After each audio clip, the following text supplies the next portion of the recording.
All right, so we're just going to go ahead and jump into it. So for anybody who joined after I started talking, my name is Barresi. I'm a business development associate with Harford County Community and Economic Development. We provide a lot of different resources, partnerships, and workforce development growth just to our local businesses. And so I'll talk a little bit more about that. But just to let you know, Lisa Krishak, who's on the call, she's waving. So she'll be monitoring the chat as well as kind of letting me know if there's any questions throughout. We will stop periodically. It is a lot of information I'm going to go through. So I don't know how detailed you want me to get on things. So if there's anything that you want more detail on, please let me know. Or if there's anything that I don't touch on, please feel free to ask. I tried to put everything that's in my head down onto this presentation, but sometimes we miss things. And then at the end, we'll have kind of by the way, that's could you guys hear that? That was my phone was like, what are you asking me? So at the end, we will kind of do an ask me anything. So if there is something you want to know, if I don't know the answer, I will certainly find out the answer for you. So we'll kind of keep a note of that as well for any follow-ups. At the end of the presentation as well, so after the webinar is over tomorrow, we will be sending out the presentation to everyone. We are going to record this. So since it's being recorded, we're going to try and edit it and put it into a format that will be shareable with all the participants, as well as anybody who comes to our website. So hopefully this is helpful in that matter as well. All right, so jumping right in, this does have my contact information. Feel free to call me anytime, email me. I'm pretty available. I try to get back pretty quickly. However, sometimes, vacations and events and things like that, but I do try to get back as quickly as I can. So Harford County Community and Economic Development, our office actually is made up of 3 separate offices. So we're Housing and Community Development, Harford Transit, and Economic Development. The office I am in, which is what we're going to touch on tonight, the Economic Development Office is here. We're here to help businesses by retaining, attracting, and growing companies in Harford County. We do that a lot of different ways. Mostly, I would say, even though we do have specific programs that I'll talk about, we do help with funding. We do have training grants. We do administer the enterprise zone, tax credits, as well as help with location services and things like that. I would say that what our office does the most is work closely with our resource partners as well as our community partners and community leaders to bring resources to the business community. And regardless of whether you have just started and you just have an idea, all the way up to the larger distribution and manufacturing companies like Amazon, Container Store, and things like that. So we do assist any business that is located within Harford County. We are actually located in Havre Grace on Pulaski Highway, although we go all over. So if there's ever any need, you don't necessarily have to come to us. We can find a way to come to you. We can meet at your company. We can meet at a local coffee shop or whatever is comfortable. We actually, even though we're out here in Havre Grace, we travel all over. So please call us. Like I said, we will if we don't have the answer, we'll find someone who does. That is like the one thing that our office does really well. We actually have a lot of connections that we will find the answer for you, or at least give you the name and number and a warm handoff of the person that can get you the answer or has the answer for you. So I want to start. So when we talked about tips, tricks, and tidbits, we were kind of throwing this idea around. I was like, we get calls every single day with all these different questions. I'm talking all kinds of questions. I mean, sometimes I feel like I've been asked everything, and then I pick up the phone, I'm like, I've never been asked that before. So it does happen. But these are the ones that we touched base with our business development associates and our coworkers and said, okay, what do we ask the most? And those are kind of how we broke up this presentation. So the first one is, how do I start my business? So we'll visit each one separately and then kind of take questions after each one. Again, this is just frequently asked questions. Please, if there's something we don't touch on, it doesn't mean that your question's never been asked. It just means that it's not asked as often. So we're going to start with, how do I start my business? So you start your business by registering your business. You definitely, however, so one tip, trick, and tidbit with this is consult your lawyer or tax advisor prior to registering, because you want to determine your structure. And while you can get a lot of advice from people who are not lawyers and who are not tax advisors or CPAs, they're not always the correct advice, or it's old advice, or it's well-meaning, but maybe not good for your situation. So you can go to businessexpressmaryland.gov and go to register your business. It will give you it's a pretty simple process. It'll give you an overview of what each structure of business, whether it's an LLC or whether it's a C Corp or an S Corp, or if it's a sole proprietorship, it will give you an overview of that. However, you will have to make that decision for yourself. And like I said, it's a simple process. You just sign on. You sign on to the website and you go through and you click through. It's pretty simple. You pay for it. It does cost money. And then you can file your articles. So you also have to develop articles of organization or articles of incorporation. So make sure, again, that you consult with your lawyer or your tax advisor when it comes to developing those articles. Tax ID number, the federal ID number. So you'll see it kind of listed as federal employee ID number, or EIN, which is employee ID number. You'll see that listed a bunch of different ways. So that's free. You go to irs.gov. You do have to be registered before you do that process first, though. So make sure you register your business. You have your name and your structure before you go and get your EIN from irs.gov. But again, pretty simple process.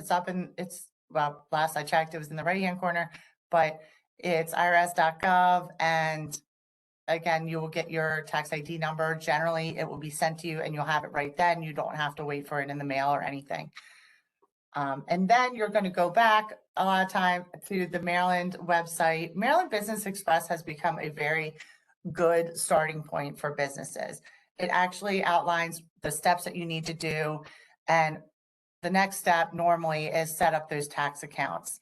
So again, you'll hear me say this a lot, you want to consult with your professional team that what type of tax accounts and what insurance requirements are correct, whether you need a sales and use tax account number, how your employer holding is set up, your unemployment, all of that is something that you would need to make sure you know before you go in and do that.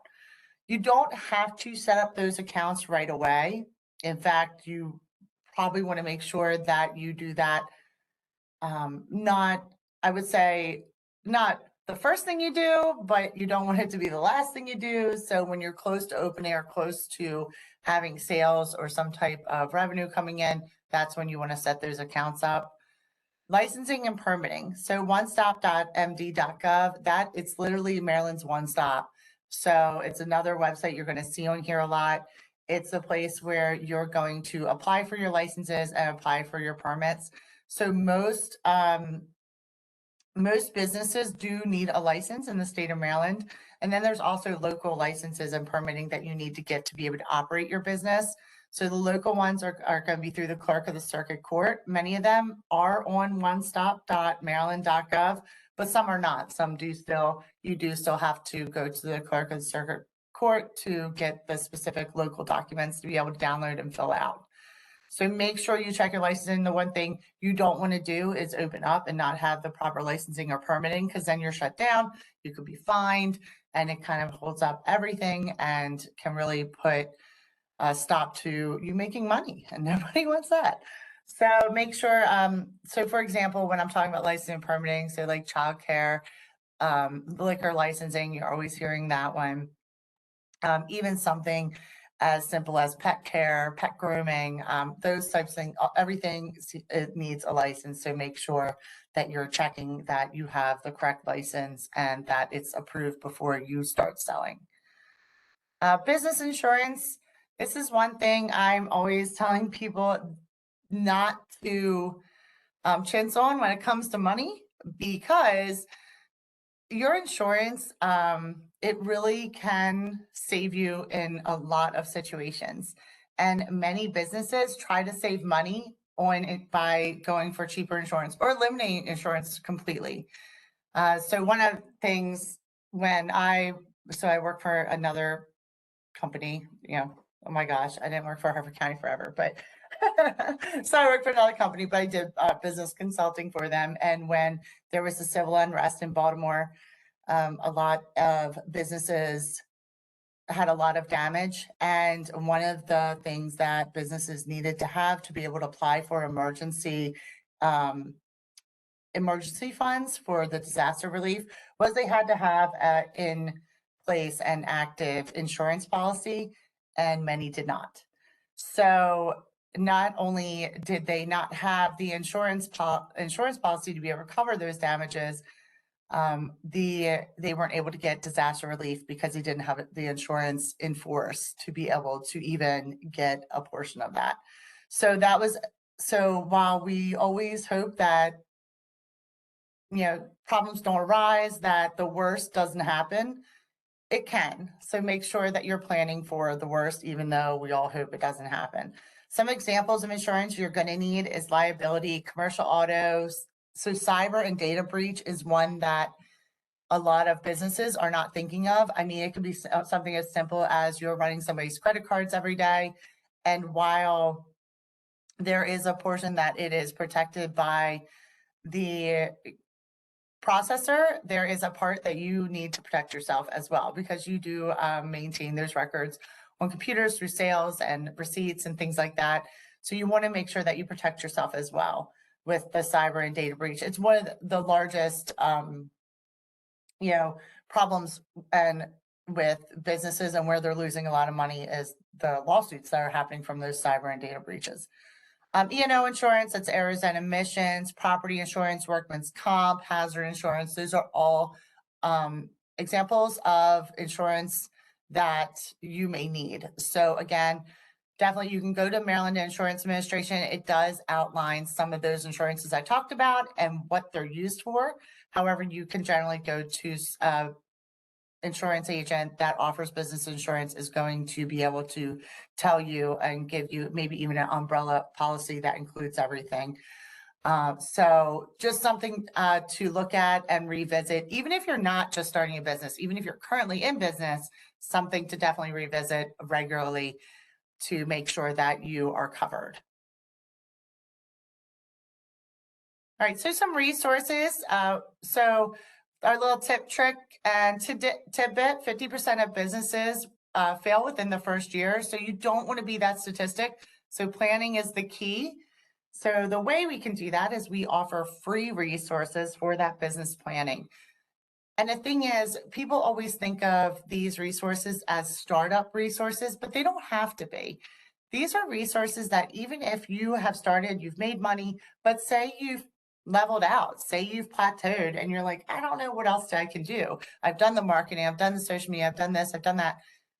These resources are really good places to go, even if you're in business and you just need to relook at your plan to see what the next stage of your business is.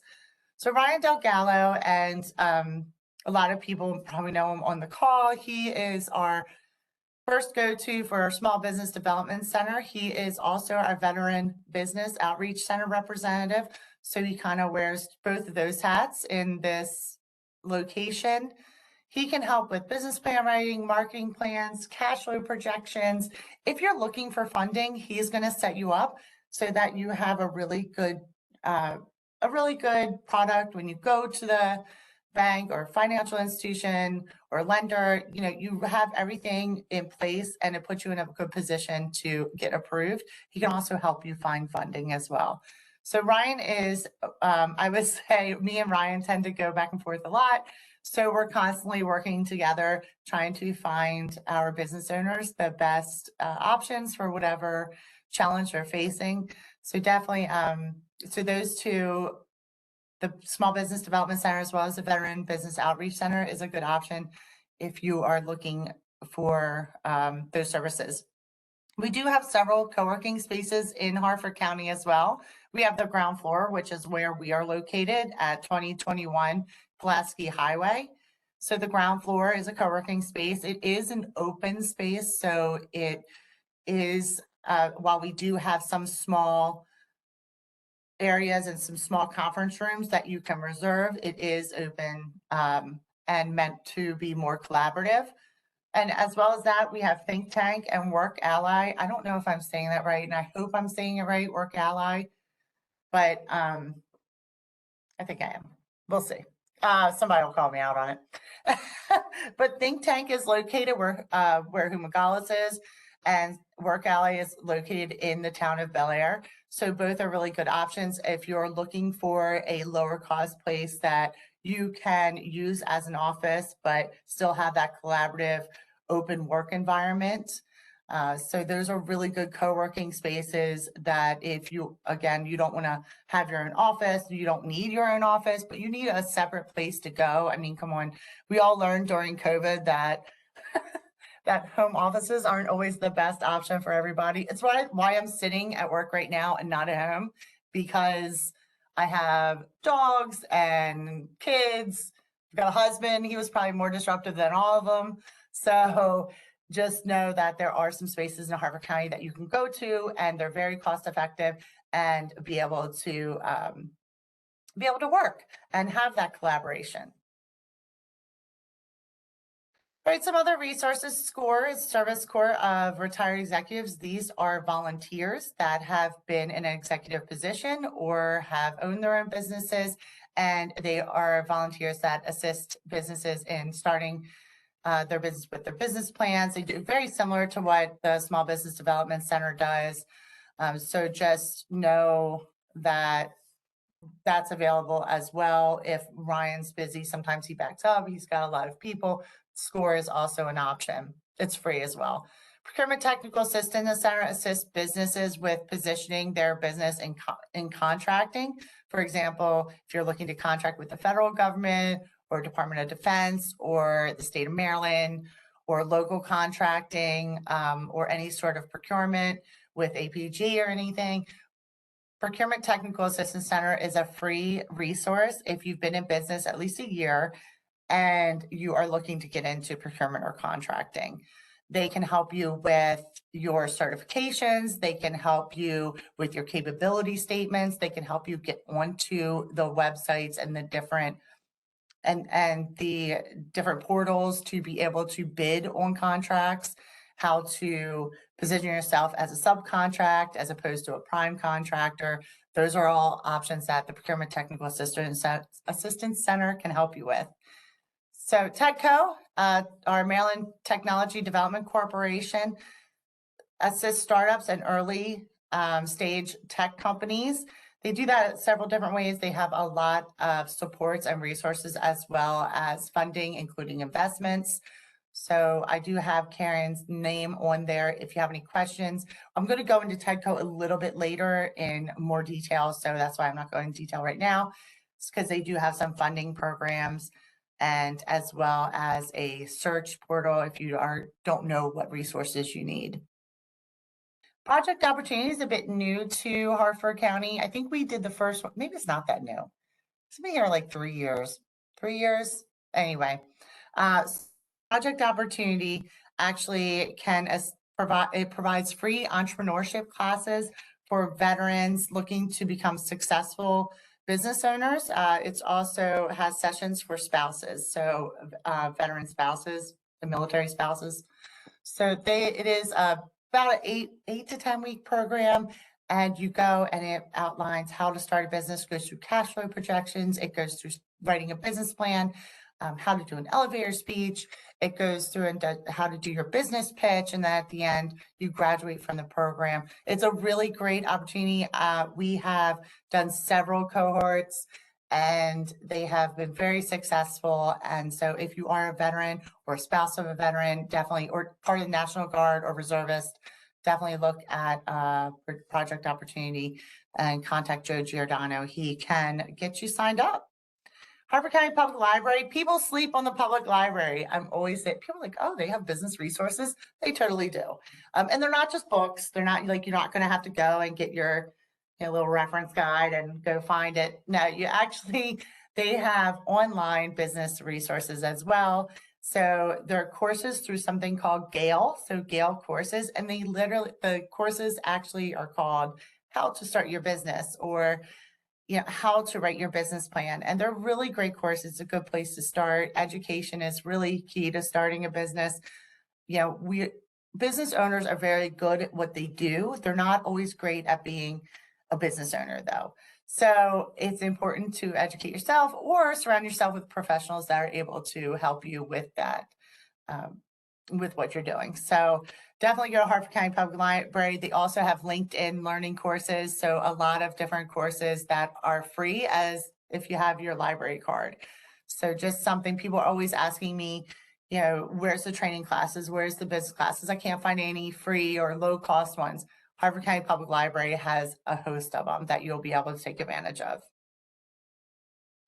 All right, so we're going to move into funding. So I'm going to kind of stop here and see, is there any questions, or does anybody have a comment or just let me know. So we're going to see if anybody has anything they want to say. No. Oh, I got some quiet people today. That's okay. I'm talking for all of us. All right, so funding opportunities. So funding opportunities, financial institutions are always a really good place to start. And I always tell people that if you have a current relationship with a financial institution, please start there. Not only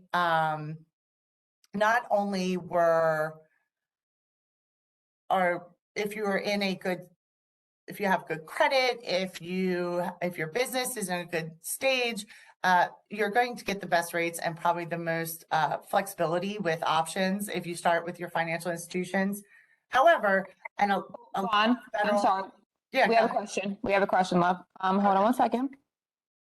I recently started my own counseling practice and wonder what minority-owned business opportunities there were. So when you say minority-owned business opportunities, do you mean for contracting or funding? Jose, I'm going to just unmute you. It might just be easier. Hold on one second, okay? Okay. I'm going to talk about funding, Jose. Yeah, so that was kind of where I was looking at. Yeah, I'm definitely going to talk about funding because there's definitely a lot of different minority business opportunities for funding. So yeah, I will get to that. You read my mind. Okay, so right. So the financial institution, I will say a lot of those funding opportunities, like we were just talking about, so federal, state, a lot of those actually are hinged on you being turned down from a financial institution to begin with. So always, I would say that's the best place to start, and you'll have a good idea of whether or not you can even get approved for the financial institutions. Now, that being said, financial institutions are not, one is not equal to another. They all have different criteria. Some are more likely to lend if you don't have collateral as others, but generally they're all pretty risk averse, but some will be less than others. So it's always good to shop around as well. Not, like I said, not everybody is equal. So definitely go and interview. You don't have to have them run your credit. You can give them an idea of what your business is like and what your personal finances are like, and they'll be able to pretty much usually tell you whether applying would make sense. So, all right. So also just let you know, an alternative lending class, we're actually scheduling it for October in Edgewood. I have a tentative date, but I didn't want to put it out there in case it changes. But just stay up to date by joining our mailing list. So we do try to push out different training opportunities, different events that are happening. So you can email oed@harfordcountymd.gov and just ask to join the mailing list, and we'll get you on there. So federal programs. Small Business Administration runs several federal programs. The SBA is not a direct lender, though. Some people did get loans during COVID because of the disaster relief. They do have a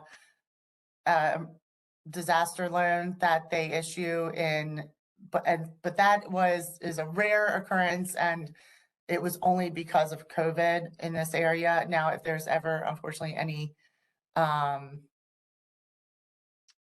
yes. Lisa, can you put that? Okay. And then, so that that only happens if there's a disaster in the area, and COVID was considered, that type of an occurrence. So generally, the SBA is not a direct lender. They offer guarantees, or they offer them through financial institutions and community development financial institutions, CDFIs. So with the 7A loan, so you're going to hear 7A loan a lot when you go to banks. The 7A loans are generally offered through financial institutions like banks and credit unions and local community banks as well. So essentially, it's a guarantee to financial institutions so that they are more likely to fund startups or businesses that maybe aren't at what they would consider creditworthy.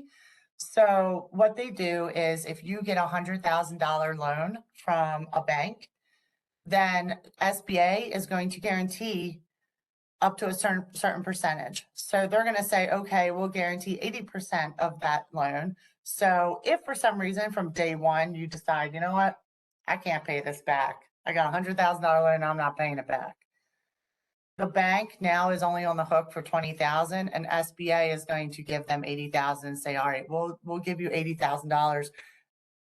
But as a business, just know that you're still on the hook for $100,000, but now you owe the bank and you owe the federal government. So pay your loans. But that being said, the bank sees it as more of a safety net, that they're able to lend a little bit, take a little bit more risk in that lending. So you can use it for, I put real purchase, that's supposed to say real estate purchase, renovation, working capital, equipment, machinery. It can be used for a lot of different things. You just have to make sure that you outline those uses. It's really good for startup companies, early stage companies, businesses that maybe need some more flexibility or low down payment options. So when I talk about down payment, so when you're looking at your project, you have to have usually a cash contribution. So that percentage is a lot lower when you're looking at 7A loans. 504 loans, this is for major fixed assets. So this is real estate and equipment. Again, these are through certified development companies, however, and it's usually for real estate. I would say, I don't think I've ever done one or heard of one through that is done equipment, but you could if it's a major equipment purchase. However, so basically it involves having the certified development company and a bank and the SBA come together to be able to give you low fixed rate financing and a very low down payment onto that for that fixed asset. You also offer, they provide funding to micro lenders, and those micro lenders are throughout the state of Maryland. And you can actually go, so our tip, trick, and tidbit, which is what lender is best for you. So you can find those micro lenders through that website that I put. So that's for the lender match, and you can be connected with those micro lenders. It's generally up to 50,000, and they're usually much smaller companies, much smaller loans, and generally it's for businesses that have been declined for whatever reason from financial institutions. If you have any questions, you can go to the website, or I did put our SBA representative on here, Caroline Henson. She's a really great contact. She knows all of the programs inside and out. SBA also does perform some business consultation as well. So you can reach out to Caroline, and she'll be able to assist you. This is the one thing, like this is one of my major questions, is the funding. So as we go through this, it's going to be a lot. So going next, we're going to talk about state of Maryland. So state of Maryland, Department of Commerce offers a lot of different incentives. You can go to commerce.gov Maryland and look at the complete list. There's some incentives that are specific to research and development. There are some that are specific to industries. So you definitely want to go visit that list. I'm going to mention a few here that are most popular that people ask about or have taken advantage of, but there is more available on that website. So Maryland Small Business Development Fund Authority, that's MISBIDFA. I missed that A after the F, sorry about that. So there's a link there. So these are individuals, so for economically and socially disadvantaged entrepreneurs. So a lot of people ask, what does that mean? So these are individuals who historically have experienced disadvantages due to race, ethnicity, culture, gender, or general economic status. So if you feel like you are in that category, usually a minority business owner, or if you are women, if you're a woman, or in any way, if you feel like that you are in the socially or economically disadvantaged category, this would be a good option for you. It's administered by Meridian Management Group. And actually, and I'll talk about it, I think I'll talk about it a little bit later too, but they also just received additional funding for MISBIDFA from the SSBCI funds that Governor Hogan just announced. So it's a different pot of money, but there is additional money that's going into this fund to be able to help businesses that historically have not been able to access funds. Small minority and women-owned business account, the video lottery terminal. You'll hear people say Volt Fund, a VLT fund. We like to throw around a lot of acronyms, as you can see. We love acronyms. And so a percentage of, when casinos were allowed to come to Maryland, one of the concessions was that a percentage of the monies that came from video lottery terminals, which what we would, if you're, I guess a lot of people call them slot machines, but they're video lottery terminals is the actual term for them. So a percentage of those monies goes to a fund to assist small minority and women-owned businesses. So that money is then dispersed to video lottery terminal fund managers, so VLT fund managers. So a few of them are like Anne Arundel Economic Development Corporation. You've got Baltimore Development Corporation, Baltimore County, Meridian Management Group. I know I'm missing a bunch, but either way, if you go to that site and you click on it, you can actually find a VLT fund manager in your area. We do not have one in Harford County, but all of the fund managers can assist Harford County businesses because it is a state of Maryland a fund. So you're able to access that through any VLT fund manager. So moving on, military personnel and veteran-owned small business no interest loan program. So if you are a veteran-owned small business, or if more than 50% of your personnel are military, then you can apply for this no interest loan program. The majority of people that do apply are veteran-owned small businesses or service disabled veteran-owned small businesses. And it only goes through the 19th, so this week. So if you are on this call and you are a veteran, please, and you're looking for money, please feel free to apply for this. You do have to be, again, 51% owned by a veteran, reservist, or National Guard personnel. However, it only goes till 8/19, so I want to make sure to get that out there. If for some reason, don't drag your feet, reach out, click on, call. If you need a direct introduction, let me know. I can push it through. I just want to make sure that if there are any veterans on this call, that you take advantage of it, because it won't come around again till next year. It's 1 to 8 years is the loan term, and it's up to $50,000. So it's a really good option because it's no interest. You're just paying back what you borrowed. All right, so another good contact for state of Maryland, if you have questions about any of the state of Maryland incentives, it's Bridget Peters. She is our Maryland representative for Harford County, and she's able to kind of give you an overview, or at least put you in contact with the correct person for each of the programs so that you're able to take advantage of some of the funding that comes through Maryland. So another Maryland funding, it's the Maryland Department of Housing and Community Development, Neighborhood Business Works. So this again is this is specific, more geographic than it is on gender or race or ethnicity or economic status. This is specifically for areas that are considered sustainable communities or priority funding areas. It provides the flexible financing. It's up to $5 million to expand small businesses or nonprofit organizations in those areas.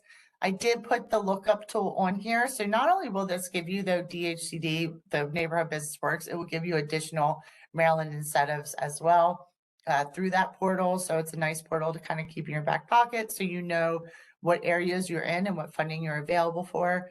Generally, it does have to be a retail business, manufacturing business, service-related mixed-use projects are all eligible. Used for market planning or feasibility studies, real estate purchases, new construction or renovation, machinery, equipment, working capital. It's a pretty wide range of uses. But you do have to have a 10% capital cash contribution towards the total project cost. So I will say, you'll hear me say that on a lot of these, like you have to have a cash contribution. Keep your receipts. If you are starting a business and you are renovating a building or you're purchasing a building or you're doing anything, keep your receipts. So when you do go for funding, a lot of times that money that you've already spent can be used towards what a lot of people will call a down payment or cash contribution or equity injection. It's called a lot of different things. So make sure that you keep those receipts because that is money you have spent and you've put towards that project. So that can be part of that a lot of times. So keep receipts. So I did put the contact on here if you decide to look at that option for funding. It's generally bigger projects, I will say. However, it can be some smaller ones, but generally I would say it's like 250,000 or more, although I think they can go as low as 100,000, but they're generally larger projects. We do, so just let you know, we have 3 sustainable communities. No. Yes. 3, I think. Yes. No, I'm lying. We have 4. We have 4 sustainable communities. Sorry, I was thinking off the top of my head. 4 sustainable communities in Harford County. It's Havre de Grace, Aberdeen, Bel Air, and Edgewood area. So, and then along that kind of inverted T, so you've got Route 40, you've got parts of 22, 24. That is your priority funding area generally. So just to give you an idea of where those are. So another, this is a newer grant that came out last year. It's called Project Restore. Governor Hogan started this. So it provides financial support for businesses to help incentivize commercial investment. There was a lot of vacant properties that were left, not just in the wake of COVID, but even prior to that. So, but after COVID especially, so they came up, so state of Maryland, Governor Hogan came up with 2 different grants. And one is a property assistant grant. This is up to $30,000 for a year. It helps with your rent, mortgage payment, or property improvements, depending on what you're looking to use the money for. So it can be existing or new businesses. Just when you're looking at the property assistant grant for that, it does have the signed lease for this round because they refunded it and opened it.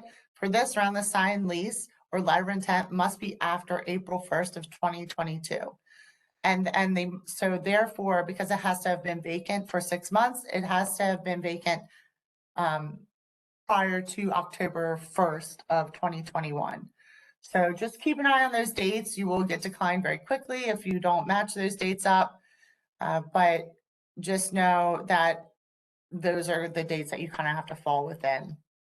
The business operations grant. So if you generate sales and use tax for your business, then you can get up to $250,000 per calendar year for a lot of different uses. The only difference is with this, if your lease is prior to that April 1st date for the property assistant grants, you can still apply for the business operations grant. So while you can't get the property assistance, still know that as long as your lease was after July 1st of 2021, then you will be able to apply for the business operations grant if you have generated sales and use tax, and you signed a lease for a vacant property, signed a lease or purchased. You can purchase it as well. It doesn't have to be a lease of a vacant property that has been vacant for at least 6 months. So this does close September 8th or until funds are exhausted. So if the funds are exhausted prior to September 8th, just know they will close it. So if you fall into this category, please, please, please apply, because I don't know. I think the idea is to keep it funded, but it may not be. So just know that this may be the last chance to be able to get this grant. All right. I know I'm talking a lot. So, all right. Does anybody have any questions? I feel like I'm going to stop here. I just went through state of Maryland really quick, even though TEDCO is state of Maryland as well, but it's not really, it's a separation from it. Does anybody have any questions about any of the programs I went through?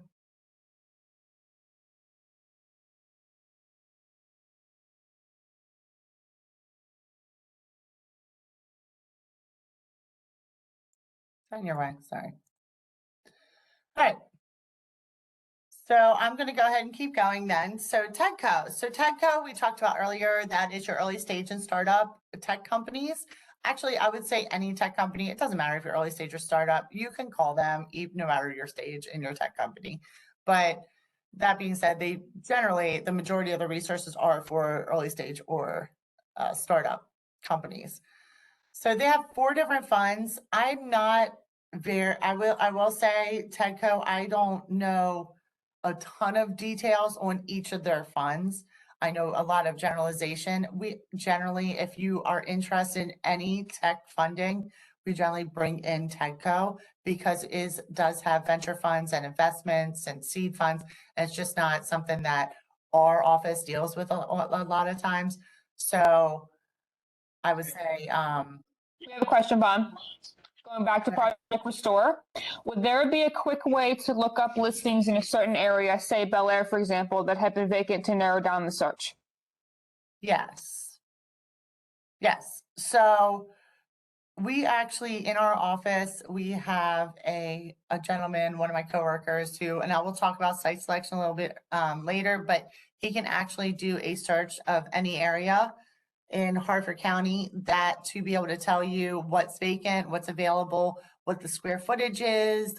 They can tell you what the different demographics are in the area. They can look it up through GIS and tell you a lot of different planning and zoning in the area. So yes, we can do that. And I did put his name on one of the slides. His name is Sean Kraut. And all you would do is just contact him, tell him what you're looking for, and he can get right back to you with a pretty good report of what that entails. So yes, we can do that. Yes. So TEDCO. So they have social impact funds. So the social impact funds are generally a tech that, it doesn't have to be tech, the social impact funds, but a business that is assisting underserved founders and communities in the area. Seed funds is what it sounds like. They're startup funds. They are the seed to the growing of the business. And then venture funds. Venture funds are very specific. They're an investment into the company. So that one is much more competitive than the others. And then tech transfers. So tech transfer is very interesting in that there are innovations that happen in a research lab, whether it's a private lab or a military lab, such as Army Research Lab that's on base. And they create these things, but they don't have the ability to manufacture it. So what happens is, say you're a manufacturer that has the ability to take a patent and manufacture it and send it out there and commercialize it, the tech transfer team will actually assist you in taking that patent and being able to bring it to fruition in the commercial market. So it's a really good option if you're looking at those types of patents and manufacturing. If you're not sure how you compare to other tech companies, because remember, some of these funds, you're actually competing with other tech companies for these funds. Or if you don't know what TEDCO research is right for you, you could take an assessment. It's like a 9-question assessment, and it'll tell you what resources are best for you and which funds are best for you, and how you compare to other tech companies that are looking for the same funds that you are. So it's a really good tool for TEDCO. And then if you remember back there, a few slides, I think it was under startup resources. Again, you guys will get these slides.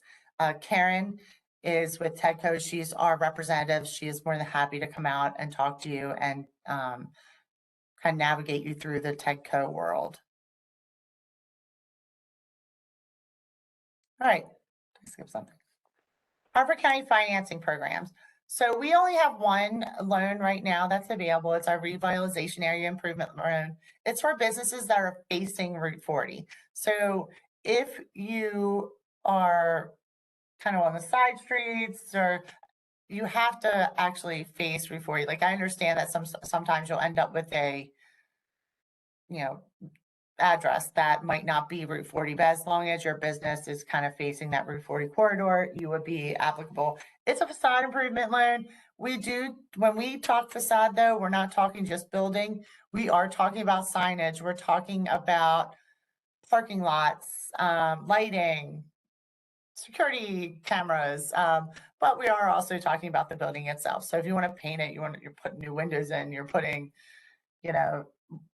we will do we get this question a lot. We will do roofing. We'll do shingles and stuff.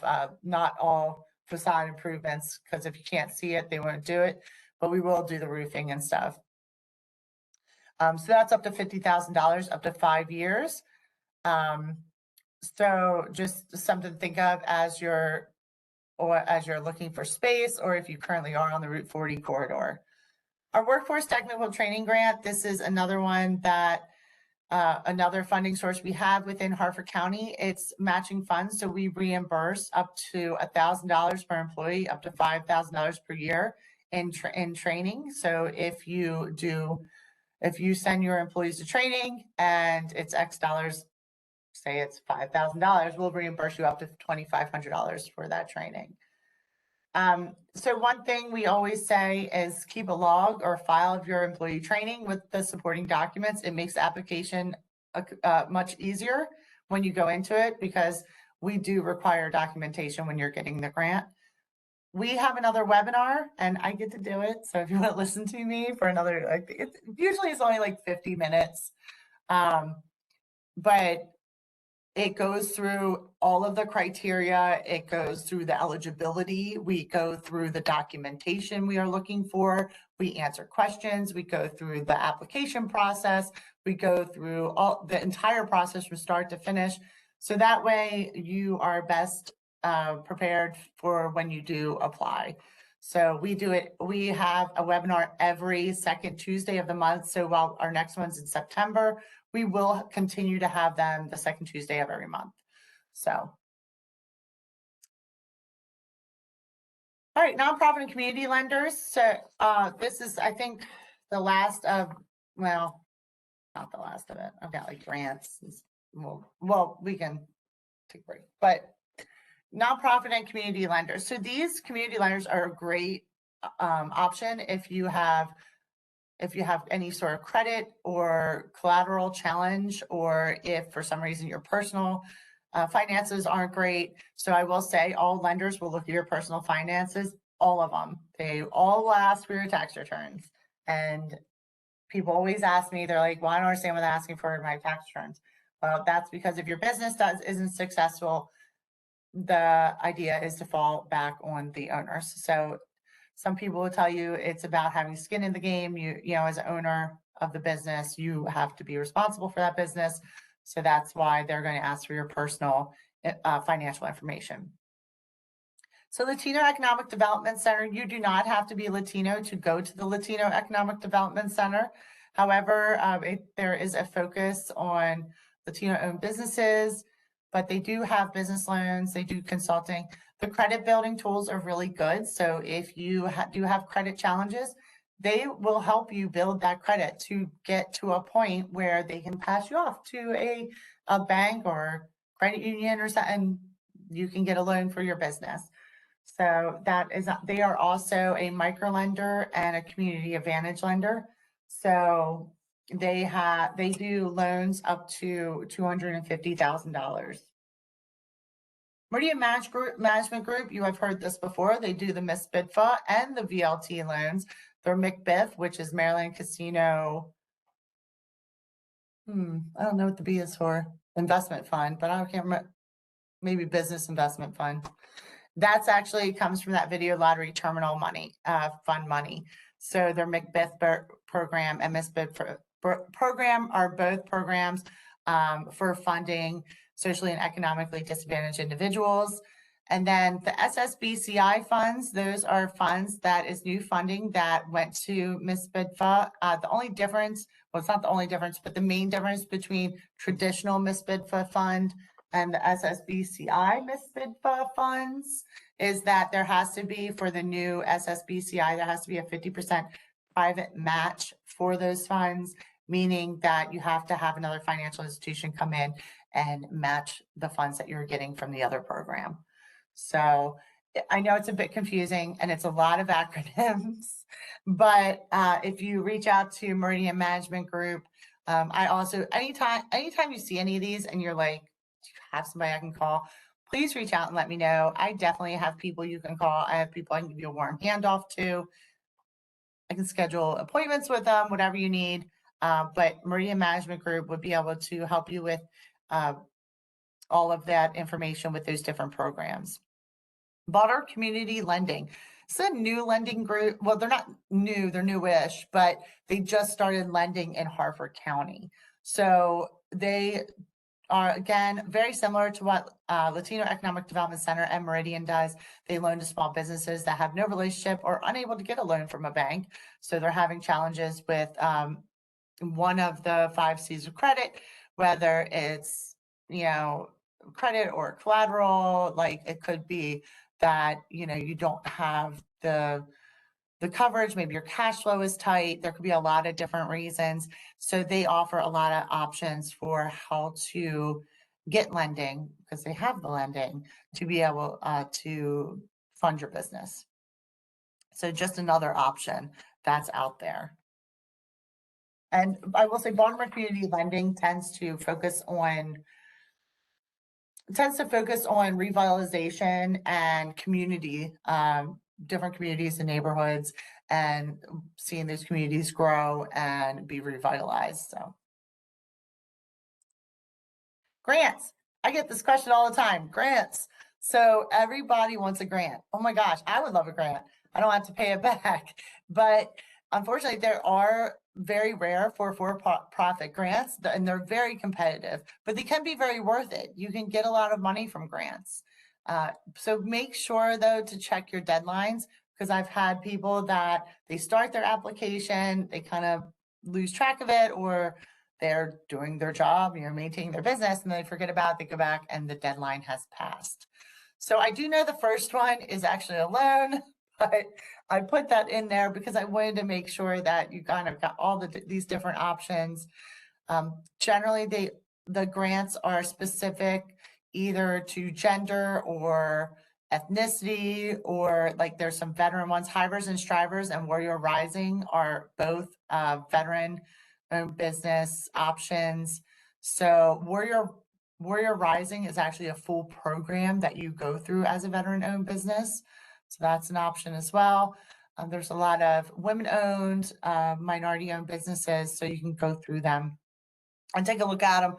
I can't guarantee, I can guarantee as of today, this moment, that they are all open and accessible, and you can go into them and apply for them. However, just keep an eye on them, and things change periodically. We will try to keep these updated within our office. So if you ever reach back out and you're like, hey, what about those grants? Do you have any of those, do you know any other grants that are available?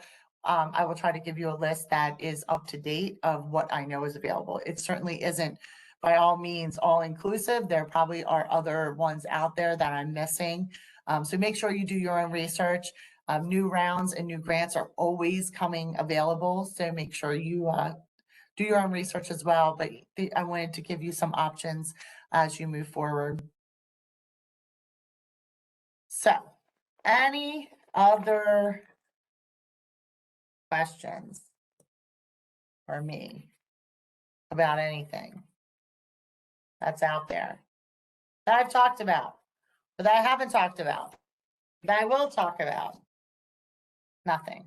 Okay, sounds good. Let me know. I'll be here all evening. Energy programs. So we do have some energy programs that we have. A lot of people do not think about energy programs at all. So pretty much because it's just not something people think of. But there are incentives as a business for energy. And so one of the things I will say, if you're a smaller business, so a lot of energy programs are going to say like the C program, it's for larger distribution charges and larger uses. However, if you're a smaller business and you don't use a lot of energy, you can also get a complimentary analysis of your energy use. BGE will come out and they'll look at everything you have and they'll say, oh, this is how you can improve this. This is what you can improve this. You can put LED lights in or whatever they say. And you don't have to do them, but it's free and it can save you a few dollars on your energy bill, especially as a business owner. Every little bit counts. So I did put that under our tips, trick, and tidbit. So make sure you check out that website as well if you want somebody to come out and give you that complimentary analysis for BG&E. So just to jump, BGEC program, like I said, does reduce that service extension and distribution. I have a question. Hold on one second, okay? Sure. Jay, I'm going to unmute you. Hold on one sec.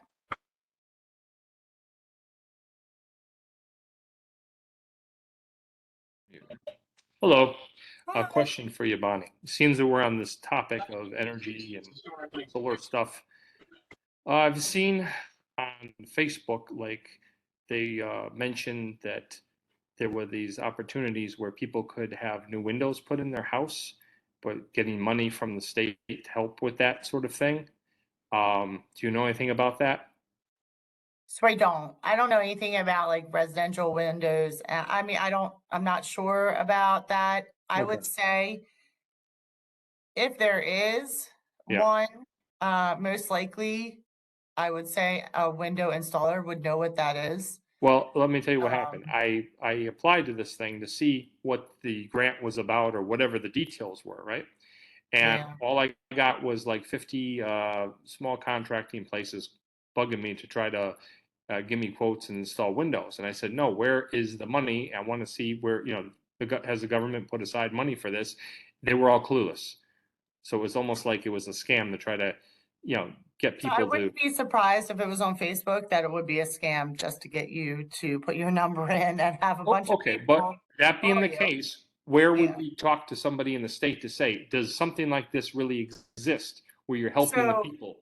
So the State of Maryland Department of Commerce would be the best. I can take a look and see. I just Googled it actually. I think it's through DHCD, but I'm not sure if it's still available. I'll put a link in the chat. We don't know much about this, but this is what I'm seeing about it. Okay. Well, things like this to help the business, say you buy the commercial building and you want to put new windows in or you want to put solar panels on the roof. It's good if they're providing opportunities for this sort of thing. Yeah. So, and like I said, like what you were looking at is residential, but with businesses now, so I'm going to talk like PACE programs. So one way that you can finance those is through property tax assessment.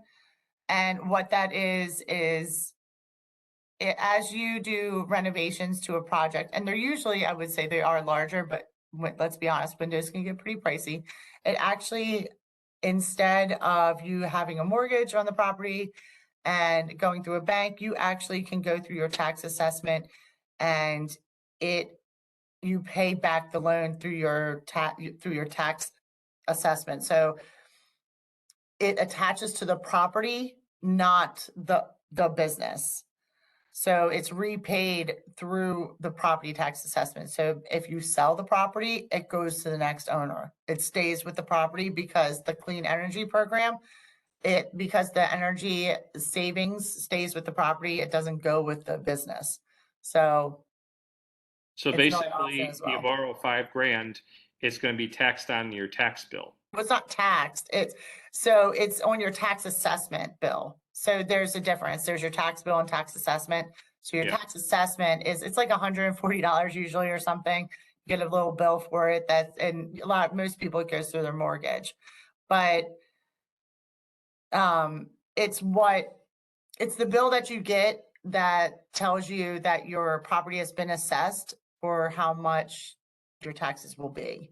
But that's the bill it comes through. But essentially, the debt is attached to the property, not to the business. So it's just a different way of financing it. There's still an interest rate attached to it. You still have to make payments. However, it's just a little bit different way of being able to finance it outside of mortgages. Okay, Felisa, if you could send a link for that. Who to It's contact. on the Yep, I put it in the chat, but we'll try and send it out with the resources after the base fact. program. Okay, Yeah, thank you. well, the base program is on the PowerPoint. Yes, but I have the link to the residential. It's called the Weather Assistance Program. But yeah, I have it in there. We'll try and send it out with the PowerPoint after the fact too. Okay, thank you so much. Sure. And then also like that BGE Smart Energy that I was talking about, they'll come out and do an analysis of your energy use. They can tell you as well whether there's any programs available to take advantage of any energy savings. So they'll give you a list of that as well. And then we do have a solar geothermal energy tax credit. So if your business uses solar or geothermal energy to generate electricity, you can get a tax credit for that. You would have to talk to somebody in our Treasury Department. We actually don't do that through our office. There's an application. So if your business does use solar and generates electricity, feel free to take advantage of that as well. All right, enterprise zones and site selection assistance. So this is what we talked about. Jose, you were talking about. So site selection assistance, Sean Kraut. He actually will go in, and if you have questions about, I want to have a 10,000 square foot space and I want to be in this area, he's going to be able to tell you what's available in those areas. He can do a summary, a GIS analysis of what planning and zoning is in an area. He can talk to you about some environmental concerns or any sort of easements or allowed uses. I will say, make sure you always check your zoning, whether you're leasing or purchasing, please check your zoning, because any sort of restriction or allowed use can completely halt a project. We've seen it happen. People didn't check the zoning. They decided they were going to open a business, and then they go for the permits and they're like, you can't do this here. So please, please, please check your zoning. I did put the phone number for planning and zoning on there. You can call them. They can walk you through it. You can call us. We can. Sean has a background in planning and zoning, so as well as GIS. So please make sure to reach out if you have any questions about where you are located or where you're looking. We can help you either find a location or at least give you an idea of what that location allows, or if there's going to be any speed humps that you're going to have to get special permits for. So please reach out. We can help you with those. Enterprise zone has two different areas in the county. It's our Aberdeen and Havre de Grace area and our Edgewood Joppa area. So what enterprise zone? It's actually a real property tax credit. It's up to 10 years with a credit of up to 80% on increased values of assessed property. So for example, you buy a downtrodden warehouse and you buy it for 100. I'm keeping numbers simple, but you buy it for 100,000. And then you go and you put you put $300,000 into it, right? And now you now have spent 400,000, but then when it gets assessed, now that's nice, pretty warehouse. and it comes back as being worth 500,000, right? So that $500,000, the difference between what you pay for it, which is what it was assessed prior to that, 100,000, the difference between that and what it's assessed at, that 400,000, you now can get 80% of up to 80% of a tax credit for up to 10 years on that $400,000 increase of assessment. So that's a big difference when you're looking at taxes, because that tax assessment is what tells you how much you're going to pay in taxes, and that 400,000, if you can reduce that to up to 80%, that's going to make a big difference in your tax bill come for up to 10 years. So it's 80% up to the first 5 years, and then it goes down from there. So 70, 60, 50, and so on. So, and then after 10 years, you're no longer eligible for that tax credit. There's also income tax credits. So if you are creating new jobs, so you're a business and you came to this area, or you just started a business, or you're expanding and you're creating new positions, that you can't just be hiring and filling back positions. But if you're creating a new position, you are eligible for $1,000 one-time credit per new job created. So if you hire economically disadvantaged employees, you may be able to get up to $6,000 per eligible employee dispensed over 3 years. So while we don't administer those tax credits, we don't give you those tax credits, these income tax credits are actually assessed over at the end of the year when you do your income tax returns. So we give you a letter that says, yes, they're eligible. They're in the enterprise zone, which our enterprise zones run the length of Route 40. Just to let you know, there's some pockets that aren't eligible, but pretty much from Howard Grace down to Joppa, those areas. So if we can give you a letter that says you are eligible for an enterprise zone because you're located within an enterprise zone, you take that to your tax advisor or your CPA, and they will be able to apply those income tax credits to your income tax at the end of the year. If you have any questions about the enterprise zone, whether it's on real property, so or any sort of capital investment on real property, or if it's on income tax credits, you would reach out to Sean Kraut in our office, as well as any of that site planning. He literally sits right across from me. So even if you ever call me or email me, we're generally hey, Sean, what's going on with this? So we can get that information back to you very quickly. Some other Harford County resources we have the Procurement Technical Assistance Center. We talked about that. I'm not going to go back over that, but if you are looking for if you're looking to get into contracting, whether it's federal, state, or local, that is available to you. Susquehanna Workforce Network assists with locating, training workforce through job postings, hiring strategies. They also offer grants. So the grants that they do offer, it's on the job training grants, and then also Susquehanna Works. So on the job training grant is a reimbursement grant similar to our training grant, where as you do the training and it's completed, you can apply for the grant and they'll give you up to 50% back. You can apply for both of ours. We are okay with that. We will not, we don't consider it double dipping, but so you can take advantage of both of ours. Susquehanna Works upgrades skills for an incumbent worker. So that's something to think about as well. They have grants for that. Office of Small Business Programs, APG. So that is APG is our federal installation that is right next to Harford County. A lot of people kind of encased in Harford County pretty much. So they have an Office of Small Business Programs. It assists businesses looking to contract or subcontract directly with APG as a federal installation. So they have a lot of resources on how to accomplish that as well. So if you're looking to do business with APG, that's who you would call. Tip, trick, and tidbit, GOMA, which is our Governor's Office of Small, Minority, and Women-Owned Business Administration, and SBA offer trainings for their own certifications. So when you're looking at Procurement Technical Assistance Center, GOMA and SBA also offer trainings on certifications like the Minority Business Enterprise, the Small Business Enterprise, their 8A contracting program for disadvantaged businesses, WOSB, Women-Owned Small Business, Veteran-Owned Small Business, et cetera. Those are all trainings and certifications that you can get if you're looking for contracting, because if you fall into any of those categories, it will give you kind of a piece of the pie is set aside for you for those contracts, either as a subcontractor or a prime. And having the certifications can kind of give you a leg up when you're looking at acquiring those contracts with the government. Small business training and education. All right, so Venture Access. Venture Access is actually housed within our Harford County Chamber in partnership with Harford County government.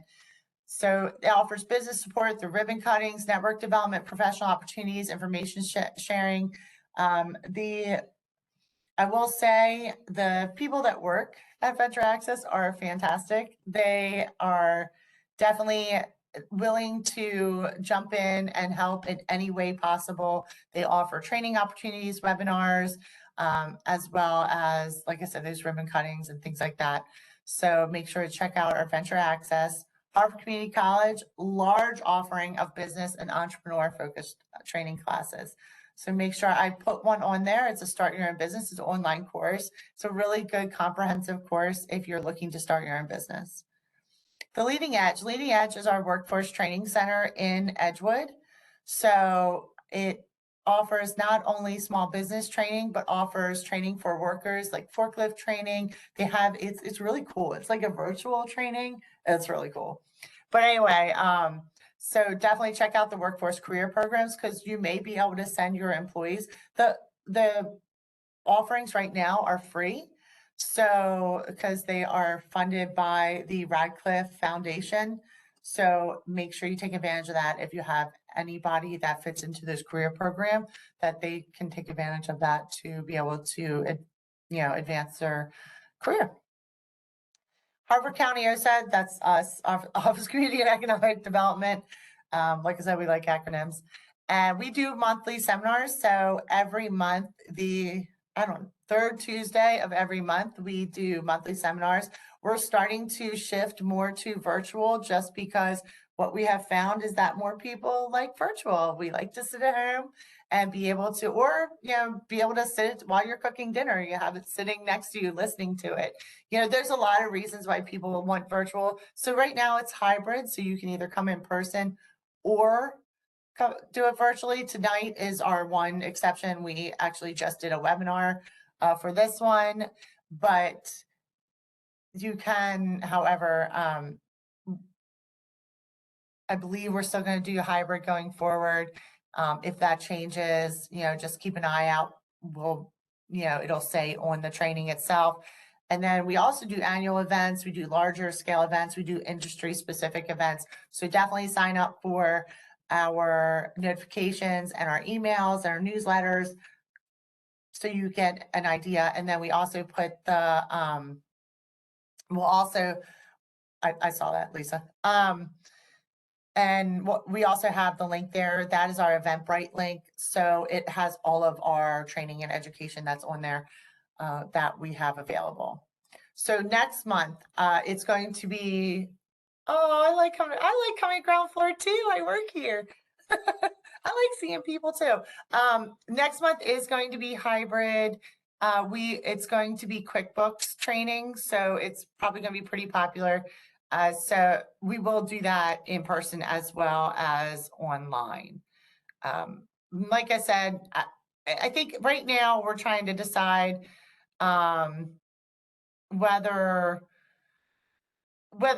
which is better, whether we want to keep with hybrid or go more to webinar. Maybe we'll do a group of both. I don't know. So we're still feeling it out, please, if you have suggestions though, or if you know anybody that wants to do facilitate or anything, please. I'm never insulted by people giving honest feedback or, giving suggestions. Please do so. because that's how we grow. All right. So other technical assistance, we're getting to the end here. So other technical assistance and support, Maryland Entrepreneur Hub. This is another kind of one-stop shop. You can search for different resources. You can filter for other funding options. I go on this like once a month just to kind of go on and see if there's anything new out there for small businesses, just to get an idea if there's ever any resources I can provide. So it's definitely a good place to go if you're like, I don't know what to do for this. Go there and kind of scroll through it, search, filter. So it's a really good one-stop shop for resources. Baltimore Metro Women's Business Center. We have a women's business center around here, which is so great. So it's actually located at Morgan State University. That has Morgan State University, actually, I don't even know, is it Morgan State University still? Yeah, I think so. I don't know. I went to Towson and we went from Towson State to Towson University. So now I don't know what anybody's called anymore. Anyway, Morgan State, it is located within Morgan State and they offer training, events, access to capital. They have a great program for women and entrepreneurship, and it's really, they have so much to offer at their entrepreneur hub. And so please check out even if you don't have to be a woman. I just wanted to mention the Women's Business Center because it's a newer contract that came to Baltimore. And we're very happy because we used to have a Women's Business Center in Baltimore years ago. And then it went away. So now that we have it back, please feel free to check that out. They have really great events and training. I know I'm going to be doing more with them. I absolutely love that we have a Women's Business Center in this area. Harford County Department of Inspections, Licenses and Permits. We call it DILP. Again, we love acronyms. This is where if you have any permitting going on, so if you're doing renovations or you need permitting or licenses, this is where it's going to be. They have an e-permit center that you can go in and check real time to see where your permit is in the process. It has business licensing, inspections. It has our, so if you're waiting on an inspection or final inspection, that's the phone number you're going to call. That's where you're going to go. If you are not getting an answer, or you're not getting an answer, I guess, that you like, let us know. We can call and try to be that liaison between you and the department. Sometimes we can't do anything about it. Sometimes it is what it is. But if there is something we can do or some clarification we can get, we will do that. So please let us know if anything's going on with permitting or if there's any holdup or hiccup. So far, it's been really good. Not saying that the department keeps up on it. Definitely does. But sometimes if there's ever a lack in just communication, we try to step in and help with that. Harford County Health Department are not as bad as they seem. If you are a restaurant or a food services, they can become a headache. However, we are here to help you navigate that. But I did give you the phone number. And if you are a restaurant or caterer or any sort of food service provider or childcare, I mean, it's not just, there's a lot of things health department does. It's not just, food and food services, what most people think of it as, but there's a lot of things the Harford County Health Department actually keeps an eye out for. Is consumer protection and environmental health. So if there's ever anything that you have a question about, let us know. We can reach out to the health department, or I put the link and the phone number if you have any questions. They're very supportive. They are really good at answering questions if there's any issues. So definitely reach out to them. All right, GOMA. So we talked about GOMA. It's Governor's Office of Small Minority and Women Business Affairs. It used to just be Minority Affairs, but then they added all the stuff in the middle. So, but we still like to call it GOMA because it's easier. This very much assists small businesses with procurement opportunities throughout the state. And so they also monitor procurement programs in the state, such as the Minority Business Enterprise, the Small Business Enterprise, Veteran Owned Small Business. I might have butchered that one, but it's a Veteran Owned Small Business certification. And so they keep an eye, they are kind of the watchdogs for those programs. So I put the link on there. If you are looking for state procurement, GOMA has a list of upcoming bid requests through email and Marketplace Advantage. If you're ever looking for any sort of procurement through the state, you want to be on EMA. So that's your email and Marketplace Advantage. It just got an upgrade a few years ago, and it's really fantastic. So please go on it, check it out if you're looking for those procurement opportunities. You never know what it could be, honestly. People are always like, well, I don't think I'd ever do that. Well, let me tell you, I knew a barber whose daughter went in and she was like, no, Dad, you have to do this certification for the Minority Business Enterprise. And he was like, whatever, when am I ever going to get a contract, right? Because he's like, I'm a barber. What am I going to do for the state? So she goes in, she helps him with the certification, helps with the application, they get it in, he gets certified, right? So then they go on to and create a profile, and he gets, somebody reaches out to him, a procurement officer reaches out to him because, you know, there is a large group of people in the state of Maryland that consistently need a barber, and that is prison systems and jails. So all of the inmates will eventually need or want their haircut. So he now has a long-term contract with the different facilities to be able to provide those services. So even if you don't think that you would ever have any procurement opportunity, it's always good to go in and take a look at them periodically. You may be able to provide a service to the state and get a contract. Municipalities. So municipality economic developments, these are our partners within our municipalities. We have 3 municipalities in Harford County. We have Harford County, Harvard Grace, Aberdeen, and Bel Air. We are close partners with them, and we do work with them when there are businesses. Generally, we will defer to our, the economic developments within the municipality if there's a business that is inquiring about something. However, we work very closely with them when it comes to those businesses starting up and getting the resources they need. But if you are within a municipality, I would encourage you to reach out to your economic developments. They do have, some of them have facade grants, small loan programs. They generally are able to help you with the permitting process because permitting goes through their different departments, and then we do the inspections on the Harford County side. So we do work very closely with them with that as well. But I would encourage you to get to know your economic development team. Northeast Maryland Council, this is a tech industry collaboration opportunity for connections. They have events, they have trainings. It's a very good organization that tries to connect people within the tech industry and to build up businesses and provide resources to that community. All right.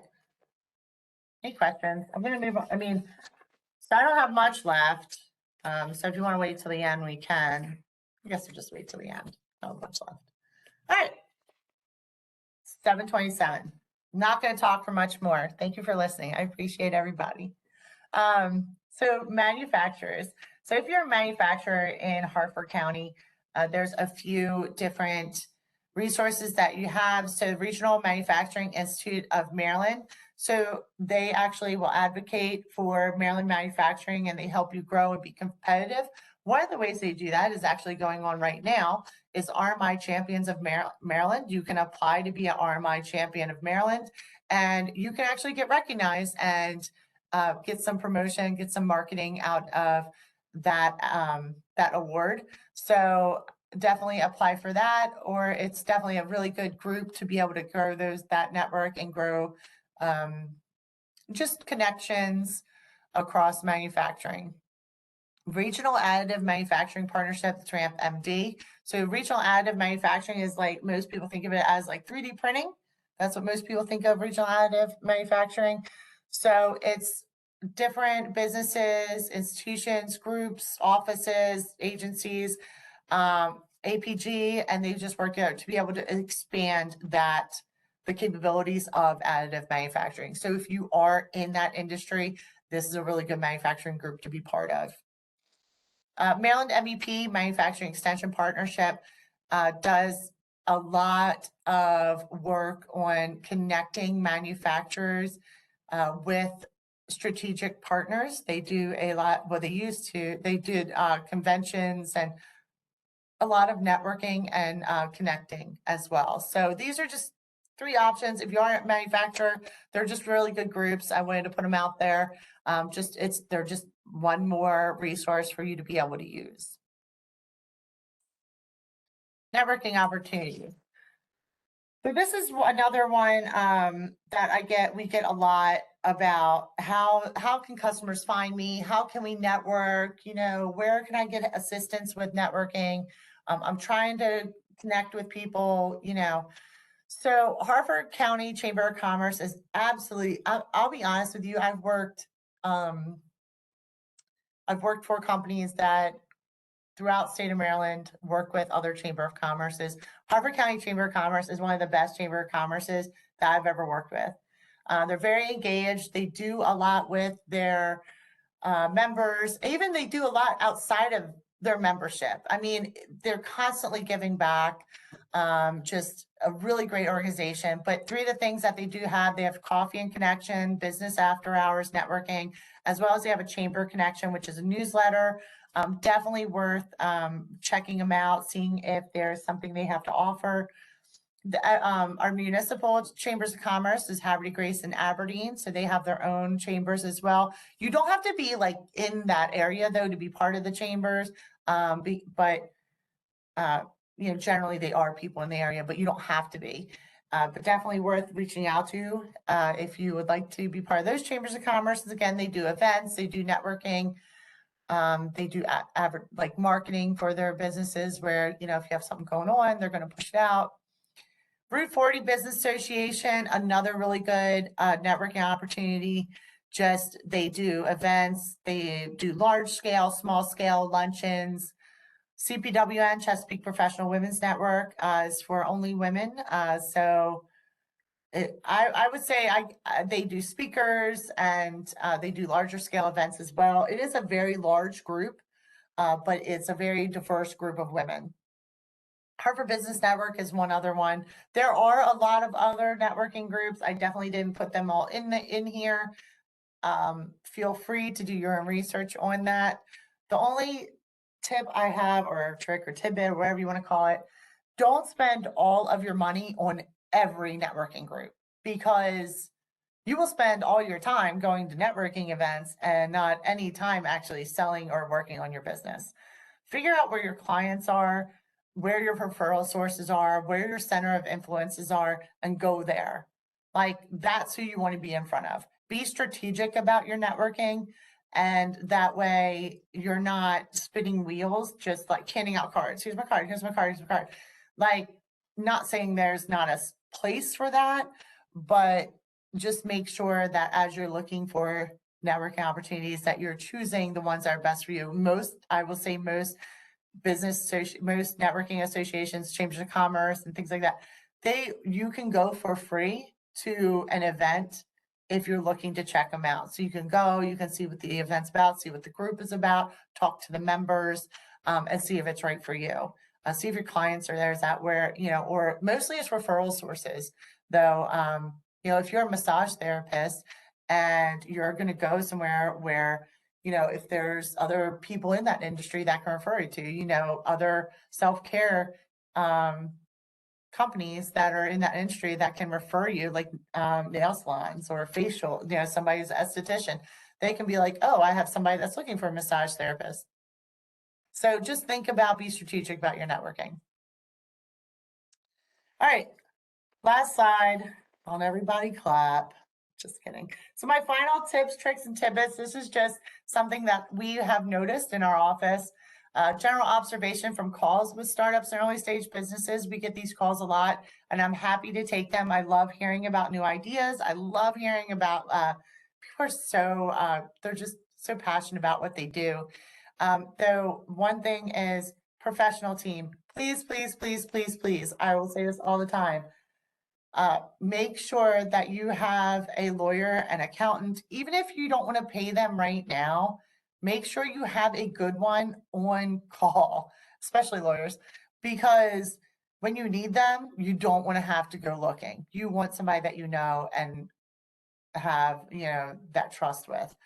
Accountants, not saying you can't use, TurboTax, not saying you can't do your own taxes, but I will say as you grow with your business, definitely please consult an accountant when it comes to how you structure your business, when it comes to different, just some of the more intricate, aspects of your day-to-day finances. So professional team is so important. Insurance, please get insurance. Please, please, please.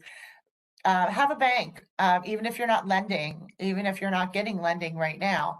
Know your banker, know your business banker, meet with them, talk to them, find out who they are. It's much easier to pick up the phone and call somebody when you need lending and they know you than if you're going in blind. Failing to plan is planning to fail.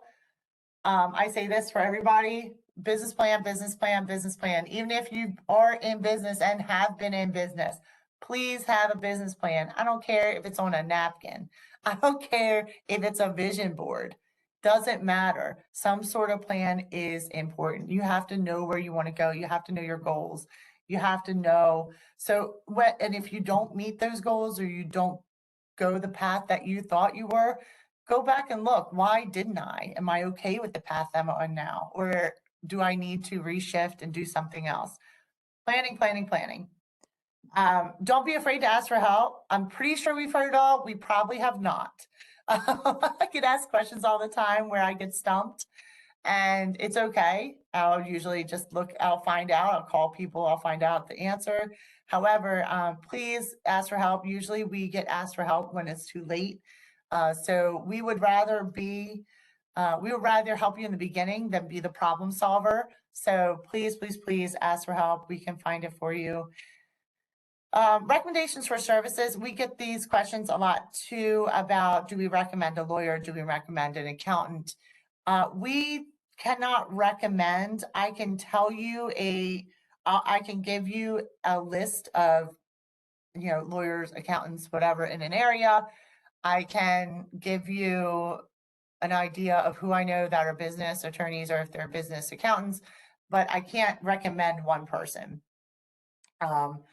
for any type of service. However, please, when you're looking for services, professional service especially, treat it like an interview. Like when you go, make sure that they match up with what you expect. Leave plenty of time to complete tasks. We get a lot of people that come and they've waited till the last minute to be able to do their business plan because they need lending, they need financing tomorrow. So make sure that you leave plenty of time to be able to complete business plans, cash flow projections, to be able to, if you have permitting, that you leave plenty of time to be able to complete the construction project. Especially now, there's always holdups. So build that in. We get a lot of calls where it's last minute and we're scrambling, trying to, again, be problem solvers, which is what we do, and not a problem. But that is one of the stresses that we see on businesses is, it just not being prepared and for the worst, and then it happens and then we're scrambling. So please leave plenty of time to complete tasks and learn as much as you can. I'm a big proponent of education. I think that you can never stop learning. You never know everything. I am constantly, you'll see me if you take classes or if you take webinars, you'll probably see my name on them because I'm constantly jumping on calls, constantly jumping on different resources, webinars, because there's always something to learn, especially with business. I definitely don't know it all. But so please, please, please learn as much as you can. Even if you have somebody doing your books or you have somebody, a lawyer, it's always good to know a basic knowledge of what's going on. You never want to go, be completely blindsided in your business. So educate, learn as much as you can. Other than that, I'm done. I really thank you guys for listening to me. It was long. It literally was like a brain dump. This is all the stuff that runs around in my head when you guys call me and you're like, what about this and what about that? This is the stuff that goes through my head. So hopefully, oh my gosh, I just saw that about health insurance. So I'm so glad you said that. See what I mean? Like these are things that I realize now. I'm like, oh yeah, I forgot about that resource. So I'm assuming and tell me if I'm wrong. I'm assuming you mean like as a small business owner, health insurance as an owner, or insurance as employee, or insurance as both? Randy, I'm going to unmute you to make it easier, okay?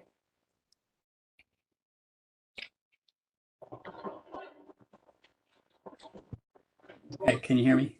Yeah, I can. So as a business owner. Okay. So, okay, group health insurance as well. So there are several different, so Maryland Health Connection is one of them. And then we also have, trying to think of the name of the, I can't think what the name of it is. I will send that out with this. So there are groups that they're nonprofits that through Maryland Health Connection, and what they can do is help navigate going through that health insurance. It feels like a nightmare sometimes. I don't want to say nightmare because that sounds terrible, but being able to acquire health insurance not only as an owner, but as for your employees, and what that looks like. So that's a Maryland Health Connection. So that's generally your options for kind of the Maryland group health insurance and things like that. So when you're looking at, however, when you're looking at your own health, and like if you're looking private instead of going through the state of Maryland, if you're looking at private health insurance, you would have to go through an insurance agent to be able. I would suggest going to an agent, a broker, like an insurance broker, instead of an agent, just for one type of insurance company, just because they can give you a lot of different options. They usually run like the cost effectiveness, what options you have, whether it's, what cost, how you're going to split costs, because there's a lot of different laws around how much you can, you have to absorb as a company, and how much you can put on the employee, depending on how many employees you have in the company. So there's a lot of laws around that and regulations. So if you do, I would, definitely suggest that. But Maryland Health Connection is a good place to start, because they can navigate that. And then if you decide to go through a private insurance broker, you can. I'll send that information out. I'll send you the contact too. I have a woman that you can reach out to, and she'll pick up the phone, and you'll get a warm body, which is always good. So I'll send that out with the presentation as well. So group and owner health. We did an insurance workshop, a webinar last year, or not last year. I'm sorry. I don't know why I'm saying last year, like COVID didn't happen. Like 3 years ago, we did it. 2 years ago. I don't even know what year it is, but we did insurance, and maybe we'll do another one. I'm glad you brought that up, because that's definitely a big one that we get a lot of questions about. So sorry I couldn't answer like completely, but I will get it for you. So group and ownership, group owner health insurance. You're getting a lot of thank yous in the chat too for all of this, just FYI. Yeah, you're welcome. And then of course, if you ever have any questions as we move forward, please reach out. It's never, hi. Jay has a question, I think. Yep, go ahead. I'm gonna unmute you one sec, Jay. Let me get back to you 1 second. Saw a hand. Oh no, he must have been, oh, there we go. Hold on a second. The request should have been sent, Jay, to unmute you. There you go. Oh, can you hear me? Yep. Okay, the first question is this. Okay. Look into that and talk to the Health Connection people.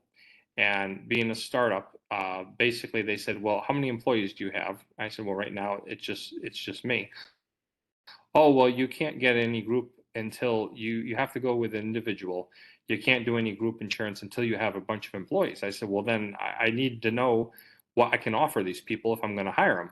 It'd be nice to have the ducks in a row. And it was kind of like a catch-22.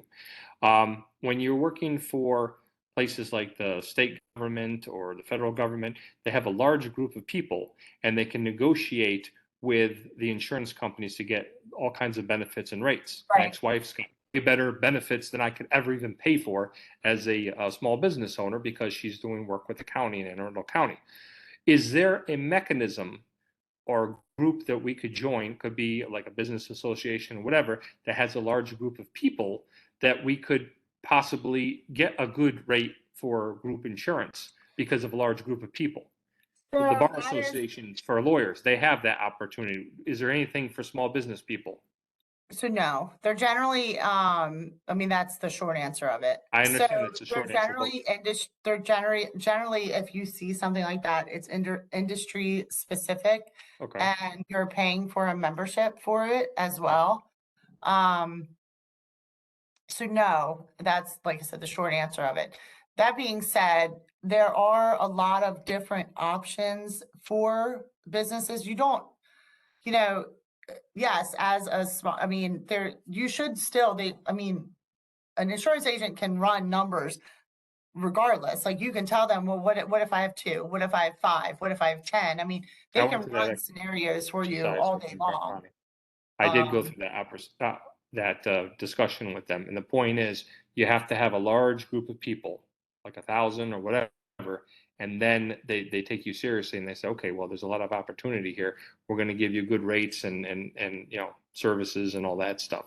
Yeah, But I would. maybe if I would- SBA had Honestly, something I would talk to available. somebody else. That's what I would do because, insurance agents very much do not need 1,000 employees to get group health insurance. And, unless a lot has changed in the last, whatever, many years, but, now you may not have it where as a business owner, like it may not be as nice as a state of Maryland insurance because the state of Maryland is absorbing the majority of the costs for the employee.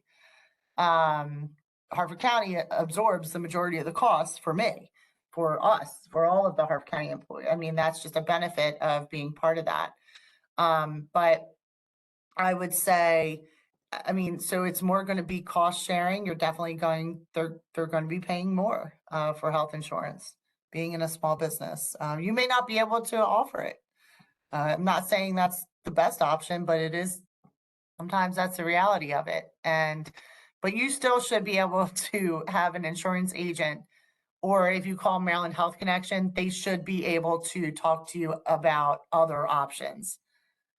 Individual coverage. I have Yeah, insurance, okay. but I had to Yeah, get so it. Jeff just mentioned, talk with a benefits broker. That's what I was saying, like definitely talk to a broker. There's a plan called individual coverage HRAs for paying individual insurance premiums for small groups. So Okay. there's definitely options out there. You just have to talk to a different person. Has the SBA considered doing something like this, making something available? I doubt Federal it. program? I doubt it. It's too much risk to put that on SBA. They wouldn't do insurance. Okay.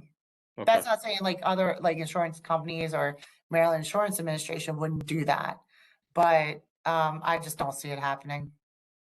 Okay. Just be honest. I'm just my honest opinion. I could be wrong, but that's my honest opinion.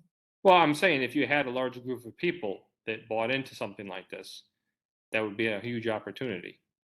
So it would, but 10,000, you 100,000, you know what I'm saying? A lot of small you would businesses. have a lot of insurance companies that would lobby to not allow that. Oh, really? Mhm. It's a business. I mean, I'm just being honest, like that's what would happen. I mean, as a small business owner, it would be great. It's something that small business owners have tried before and it has never been able to have it happen. So Okay, well. talk to your that's fine. representative, talk to your delegates. Oh, See if yeah, it's I'm something waiting they for can them put out. to go through the primaries. I haven't heard back yet, but anyway. Okay. Oh, right. Well, it is election year. Yeah. So anyway, thank you, Bonnie. We'll maybe continue this later on, but I'll think about it some more. Thank you for your input. Bye-bye. Yep. And I'll send out that information for the group health. Might be able to help you a little bit more with that. Anybody else? Thank you everybody for the kind words. That was nice. You guys are really nice. I like having nice people. Everybody's been so nice. All right, well, if nobody has any other questions, feel free to reach out offline. Not a problem. I can come visit. I love coming to visit places, but if not, we can have a chat on the phone or however is convenient for you. And please just, everybody have a good evening. Hopefully you're home in your PJs and about to go to bed. Because I still got to drive home, so. But all right, everybody have a good evening, and we will reach out tomorrow and send you all of our follow-up stuff. All right, thank you, Lisa, for hanging out too. Appreciate it. You're welcome. Anyone, feel free to reach out to either of us. We'll be in touch tomorrow.